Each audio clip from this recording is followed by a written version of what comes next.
vous avez des questions, Lydia vous répond.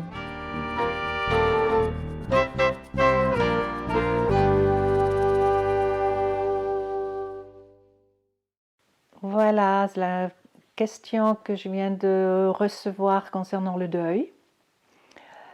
Est-ce que le processus de deuil pour un animal est la même chose que pour un humain?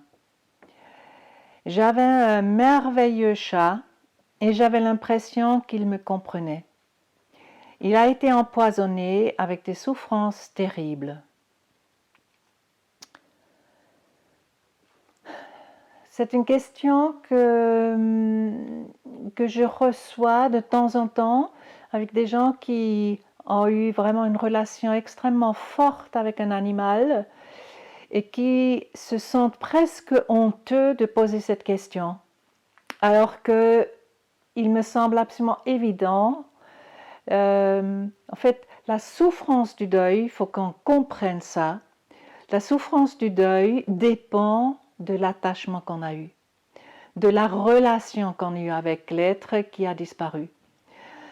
Donc, dans le cas, avec cette personne que je connais d'ailleurs et que je sais, c'était vraiment assez exceptionnel cette relation avec ce chat, un chat qui la suivait sur tous ses pas. Et donc elle avait aussi une relation en lui parlant, et c'est pour ça elle dit, c'est comme si c'est comme s'il me comprenait. Et c'était un très grand réconfort pour cette personne. Donc là, en plus, on a évidemment encore un facteur aggravant, c'est-à-dire cet animal a été empoisonné. En plus, elle a assisté à sa souffrance suite à cet empoisonnement. Donc, ces facteurs qui se rajoutent, parce que déjà de perdre un être, un animal, qui est un être qu'on a aimé, que cette femme a vraiment profondément aimé, de le voir en plus attaqué, empoisonné, donc c'est une mort brutale. Toutes les morts brutales sont beaucoup plus difficiles à supporter.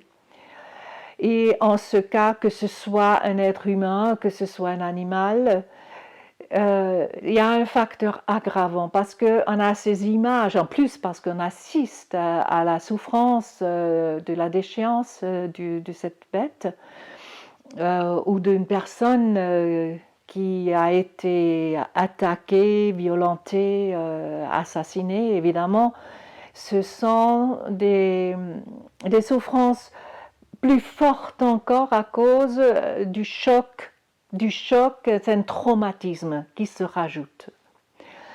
Mais moi, je ne ferai pas une différence entre cette souffrance par rapport à une personne qu'on a aimée et qui meurt d'une mort brutale, violente, ou un animal qu'on a aimé et qui meurt de cette même manière.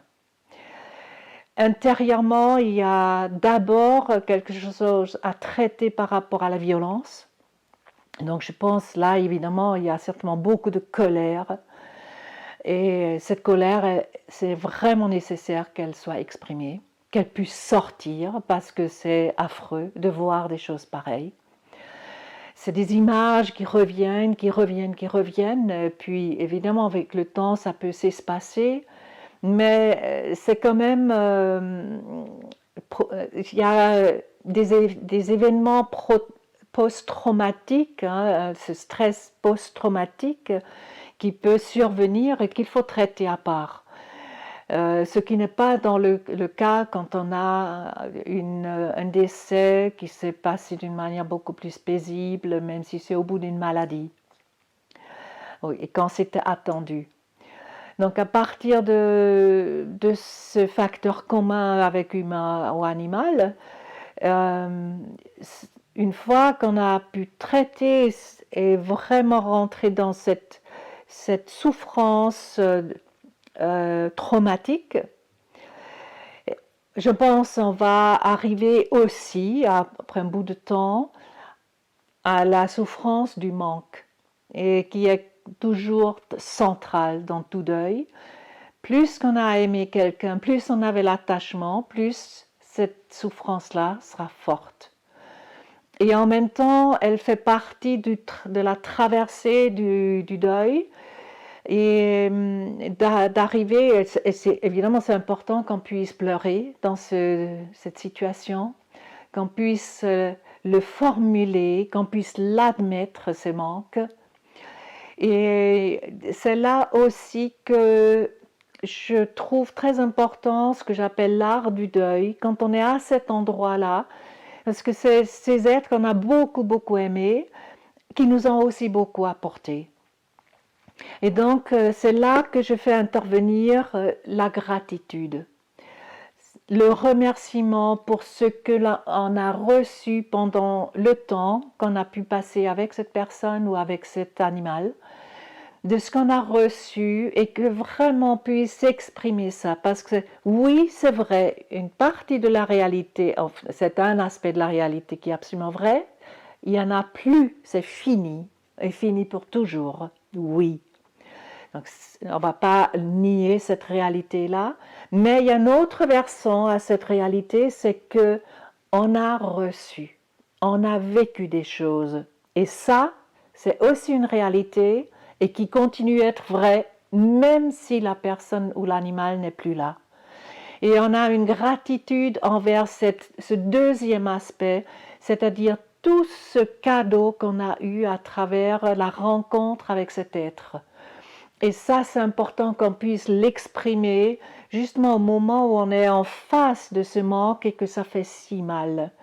De pouvoir, on peut appeler ça aussi rebondir, d'une certaine façon de se retourner vers l'autre aspect, sans nier le premier que c'est fini, il n'y en a plus. Mais ce qui est précieux, c'est le vécu, les souvenirs, et ce qui a été essentiel dans la rencontre avec cet être. Et c'est ça qui va nous aider peu à peu à sortir et qu'à la fin ne reste plus que cette gratitude, la reconnaissance de la valeur du cadeau de cette rencontre avec l'autre. Voilà ce que je peux dire à propos de cette question.